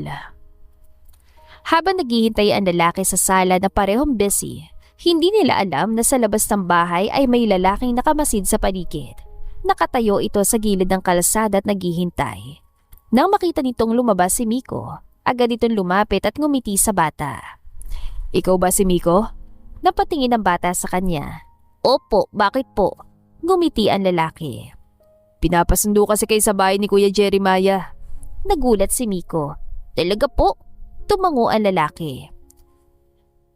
Mauna na daw tayo sa kanila, halika na. Hindi na nagduda ang bata, lalo na't mabait ang itsura ng lalaki. At sa isang iglap, binuhat siya ng lalaki. Mabilis itong naglakad papunta sa isang sasakyang nakaparada sa kabilang kanto. Maya-maya ay lumabas na rin sa wakas si Isabela at Jeremiah sa bahay. Handa na ako. Pero pagdating nila sa harap ng bahay, agad na napakunot noo si Isabela. Nasaan si Miko? Napatingin si Jeremiah sa paligid. Hindi ba nauna siya? Nanlaki ang mata ni Isabela. Oo, pero... Mabilis siyang lumapit sa kotse at binuksan ang pinto pero wala doon ang bata. Miko? Napalingon siya sa paligid. Miko! Walang sumagot. Doon na biglang bumilis ang tibok ng puso niya. Jeremiah, wala si Miko. Nanginginig na ang boses niya. Napatingin si Jeremiah sa paligid. Agad siya naglakad papunta sa kalsada pero wala ring bakas ang bata. Bumalik siya kay Isabela na ngayon ay halatang nanginginig na ang babae. Kanina lang nandito siya eh. Unti-unti nang namumuo ang luha sa mata niya. Jeremiah, nasaan ang kapatid ko? Napahawak siya sa braso ng lalaki. Hanapin mo siya pakiusap. Halos pabulong na pagsusumamo nito. Ngayon ay naramdaman ni Jeremiah ang bigat ng sitwasyon. Hindi yun simpleng pagkawala. Parang may mali. Mahigpit niyang hinawakan ang balikat ni Isabela. Hanapin natin siya, okay? Biglang nagring ang cellphone ni Jeremiah. Pareho silang napatingin sa telepono. Mabigat ang pakiramdam ni Jeremiah habang dahan-dahan niya itong sinagot. Hello? At mula sa kabilang linya, isang malamig na boses ang sumagot. Kung gusto mong makita ulit ang bata, makinig kang mabuti. Biglang nanghina ang tuhod ni Isabela at doon ay tuluyan siyang nagpanik. Hindi na napigilan ang pag-iyak ni Isabela habang nasa loob sila ng sasakyan ni Jeremiah. Mahigpit niyang yakap ang sarili niya habang paulit-ulit na bumabalik sa isip niya mga nangyari. Kanina lang, magkakasama pa silang tatlo. Masaya at handang umalis para sa isang simpleng pagbisita. Pero ngayon, wala na si Miko sa tabi niya. Kasalanan ko. Napatingin si Jeremiah sa kanya habang nagmamaneho. Huwag mo sisihin ang sarili mo. Pero hindi mapakalma ang babae. Kung hindi ko siya hinayaang mauna. Naputol ang sasabihin niya dahil sa pag-iyak. Jeremiah, paano kung may mangyari sa kanya? Mas lalo pang bumilis ang tibok ng puso ni Jeremiah. Ayaw niyang isipin yon. Hindi pwede at hindi dapat. Mabilis niyang pinandar ang sasakyan papunta sa mansyon nila. Ilang minuto lang dumating sila.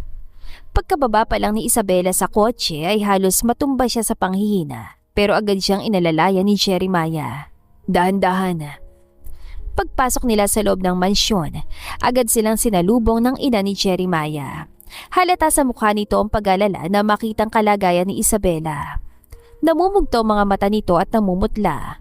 Ano nangyari? Agad na napatingin si Jeremiah sa kanyang ina. Nawawala si Miko. Parang binuhusan na malamig na tubig ang matandang babae.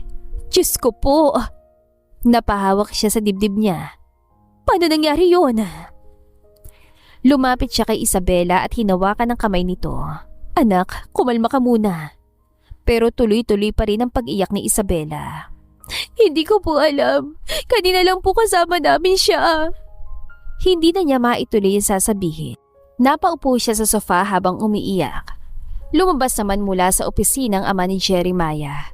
Napakunatan noon ito na makitang eksena. Anong problema? Mabilis na lumapit si Jeremiah. Dad, kinidnap si Miko. Nagbago agad ang ekspresyon ng ama ni Jeremiah. Sino may gawa? Napahigpit ang kamao ni Jeremiah. Hindi pa sigurado. Sandali siyang tumigil pero may pumasok agad sa isip niya. Isang babaeng kayang gawin ang lahat para makuha ang gusto.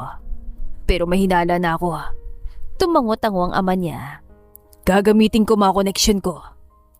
Agad itong kumuha ng cellphone na tumawag. Habang abalang ama ni Jeremiah, ang ina naman nito ay nanatili sa tabi ni Isabela. Inabot niyang isang baso ng tubig.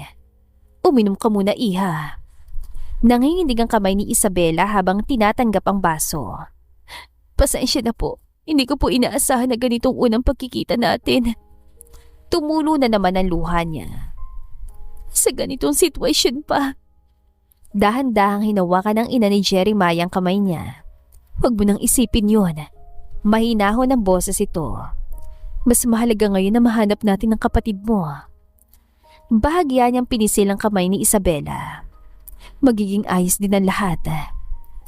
Hindi man sigurado si Isabela pero kahit na papano ay gumaan ang pakiramdam niya sa sinabi ng matandang babae. Samantala, tahimik na nakatayo si Jeremiah sa gilid ng sala at halata ang galit sa mukha. Unti-unti niyang naalala ang mga sinabing kondisyon ng kumuha kay Miko. Napahigpit ang kamao niya. Karen. Napalingon sa kanyang ama niya. Sino? Diretso siyang tumingin. Si Karen ang nasa likod dito. Nanlaki ang mga mata ng ina niya. Sigurado ka ba dyan? Tumango si Jeremiah, umigting ang panga niya. Ang sabi niya, ibabalik niya si Miko kung... Hindi niya agad nasabi ang kasunod. Parang ayaw niyang bigkasin. Kung ano? Napapikit si Jeremiah. Kung makikipag-divorce ako kay Isabela at siyang papakasalan ko. Natigilan ng lahat. Biglang bumagsak na naman ang luha ni Isabela. Napahawak siya sa bibig niya. Napatingin siya kay Jeremiah. Punong-puno ng takot ang mga mata niya. Jeremiah, pakiusap. Hindi niya maituloy yung sasabihin. Pero malinaw ang ibig niyan sabihin. Si Miko ang mahalaga. Mahigpit na pumikit si Jeremiah. Ramdam niya ang bigat ng sitwasyon. Buhay ng bata at ang babaeng unti-unti niyang pinapahalagahan. Pero agad niyang iminulat ang mga mata niya. Hindi ako papayag. Napatingin si Isabela sa kanya. Hindi kita iiwan. Diretso niyang sabi. At hindi ko rin pababayaan si Miko. May iba pang paraan. Unti-unting napaluha si Isabela. Hindi niya alam kung matatakot ba siya o aasa. Pero sa mga sandaling yun, nagtitiwala siya sa sinabi ng asawa. Samantala, habang abala ang lahat, tinawagan ni Isabela si Arthur para ipaalam dito ang problema. Arthur, nanginginig ang boses niya. Kinidnap nila si Miko. Biglang naging seryoso ang boses sa kabilang linya. Ano? Napapikit si Isabela habang umiiyak. Hindi ko alam kung nasaan siya. Huminga ng malalim si Arthur. Nasaan ka ngayon? Sinabi ni Isabela ang address kung nasaan siya at nang mamatay ng tawag ay napahawak siya sa kanyang dibdib.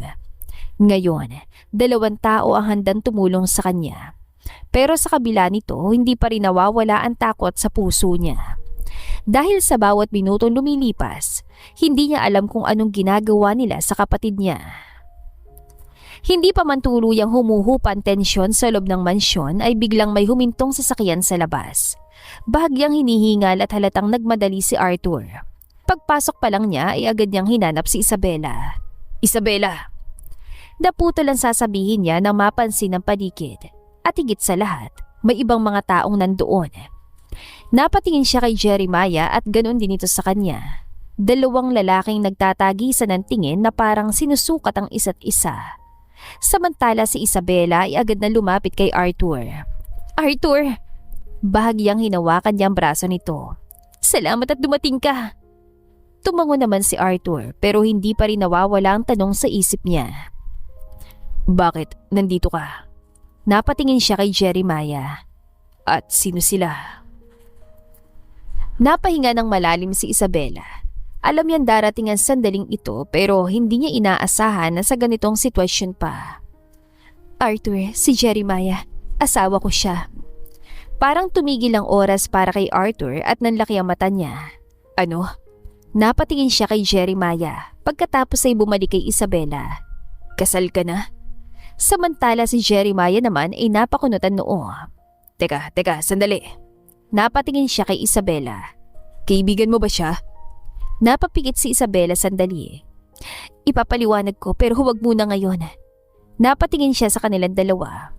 Pakiusap, unahin muna natin si Miko. Natahimik ang dalawang parehong puno ng tanong at pagdududa. Pero sa huli, pareho silang tumango. Dahil iisa lang ang mahalaga ngayon, ang mailigtas si Miko. Naupo silang 3 sa sala, kasama ang mga magulang ni Jeremiah. Kung may kumuha sa bata, kailangan agad dating ma-file ng kaso. Napatingin si Jeremiah kay Arthur. Kidnapping ito at hindi dapat pinapalampas. Pero agad sumabat si Jeremiah. Hindi pa. Napatingin ang lahat sa kanya. Bakit? Agad tanong ni Arthur. Tumayo si Jeremiah. Naglakad siya ng ilang hakbang bago huminto. May kondisyon ang kumuha kay Miko. Napatingin si Arthur. Anong kondisyon? Napaigpit ang kamao ni Jeremiah. Gusto niya makipag-divorce ako at pakasalan siya. Napakunutan noon ni Arthur. Kung ganon, hindi tayo pwedeng basta umatake. Tahimik na nakinig ang lahat. Kailangan natin siyang palabasin. Napakunutan noon ni Jeremiah. Anong ibig mong sabihin? Bahagyang ngumiti si Arthur. Pakakagatin natin siya. Napatingin si Isabela sa kanya. Paano? Gusto niya ng divorce? Bahagya siya napangisi. Pagbibigyan natin siya. Nanlaki ang mata ni Isabela. Ha? Napatingin siya kay Jeremiah. Nakaramdam siya ng kaba pero bago pa siya magsalita ulit, nauna na si Arthur. Peke, gagawa tayo ng peking divorce papers pero hindi totoong ipapasa. Unti-unting naintindihan ni Jeremiah ang plano. Ipapakita natin kay Karen na sumusunod ka sa kanya. Naglakad si Arthur papalapit sa kanila. At kapag naniwala siya, ibibigay na niya si Miko. Napaigpit ang kamao ni Jeremiah. Unti-unting sumang-ayon ang isip niya sa plano. At doon tayo gagalaw. Tumango si Arthur. Exactly. Tahimik lang na nakikinig si Isabela. Sa kabila ng plano, may kaba pa rin sa puso niya, pero alam niyang wala silang ibang choice. Maya-maya, biglang nagring ang cellphone ni Jeremiah. Lahat ay napatingin dito na mabigat ang pakiramdam. Dahan-dahan niya itong sinagot. Hello? Nakapagpasya ka na ba? Napaigting ang panga ni Jeremiah. Anong gusto mo? Bahagyan tumawa si Karen. Simple lang naman. Iwan mo siya. Napatingin si Jeremiah kay Isabela saglit pero bumalik agad ang tingin niya sa harap. At pakasalan mo ko. Pinipigilan ni Isabela ang sarili na umiyak. Paano ko malalaman na buhay si Miko? Sandaling natahimik si Karen. Pagkatapos ay may maririnig na mahinang boses sa kabilang linya. Kuya Jeremiah! Biglang napaiyak si Isabela. Miko! Pero hindi siya maririnig ng kapatid sa kabilang linya dahil agad inagaw ni Karen ang cellphone kay Miko. Buhay na buhay siya pero depende kung hanggang kailan. Napapikit si Jeremiah. Bigyan mo ako ng oras para sa divorce. Sandaling natahimik si Karen na parang nag-iisip. 1 linggo? 1 linggo lang ang ibibigay ko sa'yo. Napahigpit ang kamao ni Jeremiah. Gusto ko ng mga papeles. Bahagya siyang tumawa. At kapag nakuha ko yon, sandali siyang tumigil. Saka ko lang ibabalik ang bata. Pinatay na ni Karen ang tawag. Natahimik ang buong sala. Wala nagsalita hanggang sa si Arthur ang unang kumilos. May 1 linggo pa tayo. Napatingin si Jeremiah sa kanya. Sapat na yun para ihanda lahat. Tumangot-tango naman si Jeremiah na seryoso at determinado. Hindi siya mananalo. Napatingin siya kay Isabela. Ibabalik natin si Miko. Napaluha na naman si Isabela. Pero sa pagkakataong yun, hindi na lang takot ang naramdaman niya, kundi pag-asa. Dahil ngayon, hindi na siya nag-iisa. May 2 lalaking handang ipaglaban ang kapatid niya. Lumipas sa mga araw na parang isang mahabang gabi para kay Isabela. Hindi siya pinababayaan sa loob ng mansyon. Laging nasa tabi niya si Jeremiah. Maging ang mga magulang nito ay naging maalaga sa kanya. Samantala si Arthur ay pabalik-balik din sa mansyon sa tuwing may kailangang pag-usapan tungkol sa plano. Pero sa kabila ng lahat, hindi pa rin nawawalan sakit sa dibdib ni Isabela, lalo na tuwing maiisip niyang kapatid. Isang hapon, nakatayo siya sa balkonahe ng mansyon, tahimik na nakatanaw sa malayo, at unti-unting tumutulo ang luha sa mata niya. Miko, sana okay ka lang. Hindi na niya napigilan ng sarili. Napaupo siya sa sahig habang umiiyak at doon siya naabutan ni Arthur na agad itong lumapit. Isabela. Umupo siya sa tabi ng babae. Okay ka lang ba? Napailing si Isabela. Hindi ko na kaya. Napahugulgol na siya. Paano kung may ginagawa na silang masama sa kanya? Hindi agad nakasagot si Arthur. Sa halip ay marahan niyang hinawakan ng balikat ang babae. Hindi mangyayari yon. Gagawin natin ang lahat para makuha siya. Pero hindi pa rin kumalma si Isabela. Natatakot na ako. Napayuko siya. At sa sandaling yon, marahan siya niyakap ni Arthur. Biglang may tumikhim at napalingon ng 2. Nakatayo na doon si Jeremiah sa pintuan. Agad na lumayo si Isabela kay Arthur. Jeremiah! Tumayo si Arthur at bahagyan tumango. Kakausapin ko muna ang dad mo. At umalis na ito. Naiwan sina Isabela at Jeremiah. Sandaling katahimikan dahil napansin ni Isabela ang ekspresyon ni Jeremiah. Galit ka ba? Napabuntong hininga si Jeremiah. Hindi. Pero halata sa tono niya na hindi yun totoo. Lumapit siya kay Isabela. Nababahala lang ako sa'yo. Hindi na nagsalita si Isabela. Pero sa loob-loob niya, alam niyang nagsaselo si Jeremiah. At hindi niya alam kung bakit pero may kakaibang saya siyang nararamdaman doon. Ibig sabihin, may pakialam ito sa kanya.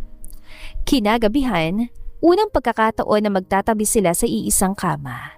Nakaupo si Isabela sa gilid ng kama habang hindi mapakali.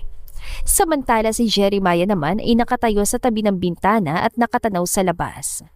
Ilan sandali ang lumipas bago ito nagsalita. Isabela. Napatingin siya. Dahan-dahan lumapit si Jeremiah sa kanya at umupo sa tabi niya. Tahimik silang nagkatitigan. Parang may gustong sabihin ng bawat isa pero hindi nila alam kung paano sisimulan. Hanggang sa si Jeremiah na ang una nagsalita. Hindi ko gusto yon. Napakunatan noon ni Isabela. Ang alin? Napabuntong hininga ang lalaki. Yung nakita ko kanina. Tumingin siya sa mga mata nito. Kayo ni Arthur. Sandaling natahimik si Isabela pagkatapos ay bahagya siyang umiti. Nagsiselos ka ba? Hindi sumagot si Jeremiah. Sapat ng katahimikan niya bilang sagot. Unti-unting lumambot ang ekspresyon ni Isabela. Kibigan ko lang siya, wala nang higit pa doon. Napatingin si Jeremiah sa kanya at doon niya tuluyang naintindihan kung gaano kahalaga sa kanya ang babaeng nasa harapan niya. Dahan-dahan niyang hinawakan ang mukha ni Isabela. Hindi ko akalaing mararamdaman ko to, pero totoo. Unti-unting bumilis ang tibok ng puso ni Isabela. Mahal kita, Isabela. Parang huminto saglit ang mundo ni Isabela at nanlaki ang mga mata niya. Hindi siya agad nakasagot pero ang puso niya sumisigaw ng kasagutan. Dahan-dahan siya napangiti. Mahal na rin kita. Pabulong niyang sagot. Sa sandaling yon, wala nang pumigil kay Jeremiah. Marahan niyang inilapit ang mukha niya kay Isabela at tuluyan ang nagdikit ng kanilang mga labi. Humigpit ang hawak ni Jeremiah sa kanya at si Isabela naman ay marahang sumagot sa halik ng asawa. Parang doon nila ibinuhos ang lahat ng takot, pag-aalala at pagmamahal. Pagkatapos ng halik, magkaharap pa rin sila at magkalapit. Kapag natapos ang lahat ng ito, papakasalan ulit kita. Napaluha si Isabela sa nararamdamang saya. Seryoso ka? Tumango si Jeremiah. Sa pagkakataong yon, hindi na aksidente. Napangiti silang dalawa. Pagkatapos ay biglang natahimik si Isabela, parang may naalala. Jeremiah. Napatingin siya sa lalaki. May sasabihin ako. Seryoso mukha niya. Isa akong heredera. Bahagyang nagulat si Jeremiah pero hindi yun nagtagal. Sa halip ay ngumiti lang siya. Yun lang? Napakunot ang noo ni Isabela. Hindi ka nagulat? Umiling si Jeremiah. What for? Alam mo, kahit ano pang estado mo sa buhay. Hinawakan niyang kamay na babae. Wala akong pakialam. Tumingin siya sa mata nito. Mahal kita at gagawin ko lahat para mabawi si Miko. Unti-unting napangiti si Isabela. Sa mga sandaling yun, naramdaman niya na hindi siya nag-iisa, na may taong handang lumaban para sa kanya. At sa gabing yun, sa gitna ng lahat ng problema, nakahanap sila ng katahimikan sa piling ng isa't isa. Magkatabi at magkayakap na handang harapin ang susunod na laban ng magkasama. Dumating ang araw na pinakahihintay nila, ang araw na muling makakasama ni Isabela ang kapatid niya, at ang araw na tuluyang magwawakas sa bangungot na dala ni Karen. Nakaupo si Isabela sa sala. Mahigpit ang hawak sa rosaryo na ibinigay sa kanya ng ina ni Jeremiah. Hindi siya mapakali at halos hindi siya makahinga sa kaba. Ibabalik ko siya ng buong buo. Unti-unting napaluha na naman si Isabela. Mag-iingat ka ha? Hindi na niya napigilan ng sarili at niyakap niya si Jeremiah na mahigpit na parang ayaw ng pakawalan. Marangin naplo si Jeremiah ang buhok niya. Babalik ako, pangako. Dahan-dahan niya itong inilayo at sa harap ng lahat, marahan niyang hinalikan si Isabela. Isang halik na puno ng pangako at nagsasabing hindi itong katapusan. Ang ina niya ay bahagyang umiti kahit may luha sa mata. Mag-ingat ka anak, tumango si Jeremiah. Nakaabang na mga pulis. Saad naman ang ama ni Jeremiah. Siguraduhin mong hindi siya makakatakas. Tumango muli si Jeremiah at pagkatapos ay umalis na siya. Sa kabilang banda, isang lumang warehouse sa labas ng lungsod ang napiling tagpuan ni Karen. Tahimik at liblib, perpektong lugar para sa isang bitag. Nakatago sa iba't ibang sulok ang mga pulis na handang sumugod anumang oras. At sa gitna, naroon si Jeremiah mag-isa na hawak ang envelope na naglalaman ng peking divorce papers. Ilang minutong lumipas hanggang sa marinig niya ang tunog ng paparating na sasakyan. Huminto ito sa harap niya at bumaba si Karen na nakangiti pa na parang wala siyang ginawang kasalanan. Alam kong pipiliin mo rin ako. Mayabang ang boses niya. Dahan-dahan lumapit si Jeremiah na walang emosyon na mukha. Nasaan si Miko? Bahagyang umisi si Karen. Relax. Lumapit pa siya. Nandito lang siya. Napatingin si Jeremiah sa paligid pero walang bakas ng bata. Ipakita mo muna siya. Tumaas ang kilay ni Karen. First, inabot niya ang kamay niya. Papers. Sandaling natahimik si Jeremiah pagkatapos ay dahan-dahan niyang inabot ang envelope at nilagay sa kamay ni Karen. Kinuha yun ni Karen at agad na binuksan. Isa-isa niyang sinilip ang laman hanggang sa makitang pirma. At doon, humagalpak siya ng tawa na halos mabaliw. Sa wakas! Tumingin siya kay Jeremiah na punong-puno ng saya mga mata. Akin ka na. Akin ka na talaga. Mahigpit na napapikit si Jeremiah at pinipigilan ng galit. Nasaan si Miko? Napangiti si Karen at sumenya sa likod. Ilang segundo lang may lumabas sa lalaki at kasama ng isang batang nakatali ang kamay, si Miko. Kuya! Agad na kumawala ang bata at tumakbo papunta kay Jeremiah. Napaluhod si Jeremiah at sinalubong ito. Miko! Mahigpit niya niyakap ang bata. Hindi makapaniwala na ligtas na ito. Sa malayo, hindi na nakapagpigil pa si Isabela na tumakbo papalapit kay Miko. Miko! Agad niya niyakap ang kapatid na mahigpit habang umiiyak. Salamat! Salamat sa Diyos! Paulit-ulit niyang bulong. Samantala, napakunutan noon ni Karen at napatingin siya sa paligid. Anong? Sunod-sunod na nagsilabasan ng mga pulis. Nakapalibot na sila at handang humuli. Nalaki ang mata ni Karen. Anong ibig sabihin nito? Napatingin siya kay Jeremiah. Traitor ka! Malamig na tumingin si Jeremiah sa kanya. Tapos na ang laro mo. Napatras si Karen at nanginginig. Hindi pwede to! Sinubukan niyang tumakbo pero agad siyang pinigilan ng mga pulis. Wala na siya nagawa ng posasan siya. Habang kinakaladkad siya, nakatingin siya kay Jeremiah na punong-puno ng galit. Pagsisisihan mo to! Hindi pa tapos to! Sa kabilang banda, yakap-yakap pa rin ni Isabela si Miko. Pero nang marinig niya yon, dahan-dahan siyang tumayo at humarap kay Karen.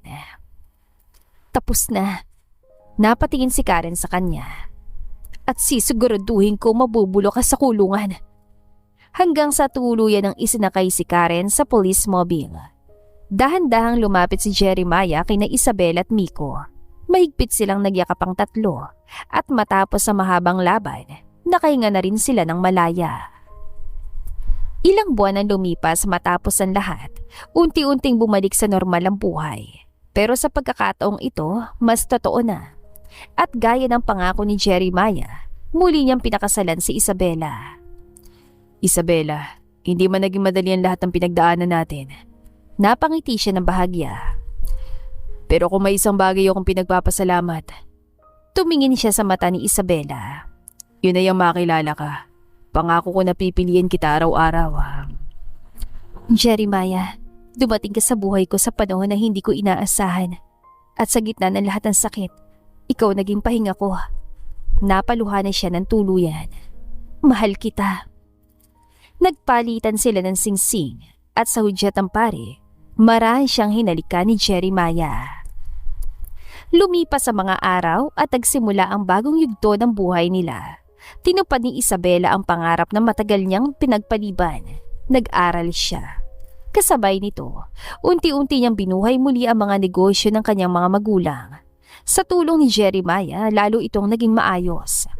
Isang gabi, nasa balkonahe sila ng mansyon. Nakatayo si Isabela habang nakatanaw sa malayo. Lumapit si Jeremiah mula sa likod at marahan siya niyakap. Pagod ka? Ngumiti si Isabela at sumandal sa kanyang dibdib. Hindi, masaya lang ako. Hinawakan ni Jeremiah ang kamay niya. Ako din. Naalala mo ba nung unang beses na nakita tayo? Napatawa si Jeremiah. Hindi ko akalaing hahantong tayo dito. Humarap si Isabela sa kanya at ngumiti. Ako din. Dahan-dahan niyang hinawakan ang pisngi ni Jeremiah. Pero masaya ako na nangyari lahat to. Nagkatitigan sila at maraan siyang hinalikan ni Jeremiah. At hindi nagtagal, napatawa si Isabela habang yakap siya nito. Bakit? Napailing si Isabela. Wala, masaya lang ako. Hinila siya ni Jeremiah palapit at mahigpit siyang niyakap. Natagpuan nila ang isa't isa, araw-araw at habang buhay. At dito na po nagtatapos ang ating kwentong pag-ibig. Maraming salamat po sa pakikinig. To God be the highest glory. Hanggang sa muli, paalam!